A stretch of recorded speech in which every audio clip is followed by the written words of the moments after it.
Have you ever found yourself envious of someone else's achievements or possessions? Well, you're not alone. Envy is a deadly sin that can consume even the strongest of individuals.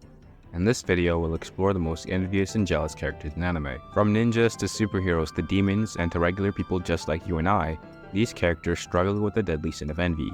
Maybe it's their personal insecurities, or maybe it's their malicious nature. I'm going to analyze their motives and behaviors to uncover why and how they are so malicious and vindictive, and why they embrace the darker side of human emotions that are usually repressed, and how their obsession with what others have ultimately leads to their downfall. Sasuke Uchiha from Naruto. Sasuke believes that Naruto has everything he wants and seeks to surpass him at any cost. He's envious of Naruto's strength and growing popularity. Sasuke is a member of the Uchiha clan, a prestigious clan with many accomplishments. In comparison to Naruto, who as far as Sasuke knows is a nobody, Naruto is always dead last and always the most disappointing member of the class. Sasuke thinks of him as an annoyance and thinks that Naruto could never amount to much. But when the series starts to pick up and Naruto gets stronger and stronger, his feelings towards Naruto change dramatically. One of the very first examples of this is in the Chunin exams. One thing you notice as an observer is that the instructors, the Jonin and the various ninja, all hype Sasuke up a little bit, and they're right. He's the top of his class and the last of the Uchiha clan, and the wielder of a great weapon, the Sharingan. It should be no surprise that Sasuke felt extremely confident in himself and thought that he would face no trouble. He thought he would sweep everyone. That being said, when Lee came up to him and challenged him, and he arrogantly assumes that he could never lose. But the fight and the subsequent fights that follow in the Chunin exams amaze him and make him realize that he underestimated everybody, especially Naruto and Lee, who he sees fighting at a high level with Gaara. Then Sasuke has a chance to prove himself in a fight with Gaara, show that he is not to be messed with, and he loses. Then his jealousy takes a turn for the worse during the events of the invasion as Naruto excels and proves himself. The Chunin exams were a test of Sasuke's strength, a test to see if his hatred was strong enough, to see if all his hard work had borne fruit. But all he realized was that Naruto was stronger than him, and if Naruto was stronger than him, then how could Sasuke possibly hope to ever defeat Itachi? By all logic, Naruto is supposed to be Sasuke's inferior, but he's not. The supposed nobody is catching up to the prodigy Sasuke so fast, and it looks like he will eventually surpass him by far. Now Sasuke is the nobody, and now he's the one coming in dead last. And that's something Sasuke can't stand. And when Sasuke's obsession shows up, Itachi, there's only one thing he cares about, and it's Naruto. Sasuke's fight with Itachi leaves Sasuke feeling that the gap between Itachi and himself isn't decreased at all. Sasuke ends up feeling that somehow Naruto was stealing his one chance at his goal of revenge, and Naruto's constant positivity and growth in front of Sasuke's agony made Sasuke envious because he was falling deeper into the pit of despair. Just talked about Sasuke, next we'll talk about Miriam from Hunter x Hunter, Griffith from Berserk, and Bakugo from My Hero. These characters represent the sin of envy, and envy can be described as a sad or resentful covetousness towards trait or possessions from someone else. According to St. Thomas Aquinas, the struggle aroused by envy has 3 stages. During the first stage, the envious person attempts to lower another's reputation. In the middle stage, the envious person receives either joy at another's misfortune, if he succeeds in defaming the other person, or grief at another's prosperity, if he fails. And the third stage is hatred, because sorrow causes hatred. Bakugo from My Hero Academia. The pressure to achieve success is a good thing. It pushes you and helps you achieve greater and greater heights. People set goals and hopefully achieve them, but sometimes this pressure to succeed never stops, and it keeps on building as the goal gets further and further away. This eventually leads to a self-destructive personality as the person thinks they must always succeed. If you're a fan of Bakugo, this sounds familiar. Bakugo is a member of Class 1A in My Hero. He's an active pro-hero and the secondary protagonist of the series. Bakugo's motivation to achieve success comes from his envy of Deku, the protagonist. Bakugo needs to train to become better and better, or else. And he trains so much that one of his standout traits is his pain tolerance and muscular body.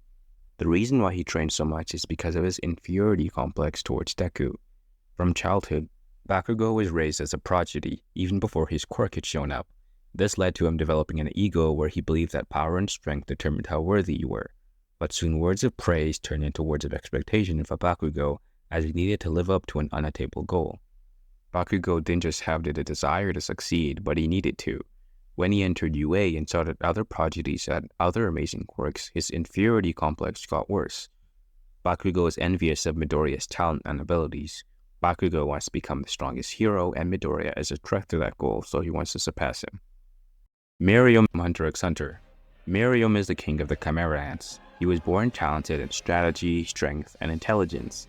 Miriam is shown to be motionless and very calm and collected, but having a bloodthirsty aura. And just like Frieza, Miriam considers himself to be the most superior life form in the world. This makes him consider others as inferior and makes Miriam lack empathy towards them. Miriam only shows respect for the strong, and throughout his short life he rapidly gains other human emotions that slowly humanize him until his death. In the middle of the story, Miriam takes an interest in board games due to his ability to master almost any skill instantly. He summons human masters of these games and beats them, then kills them.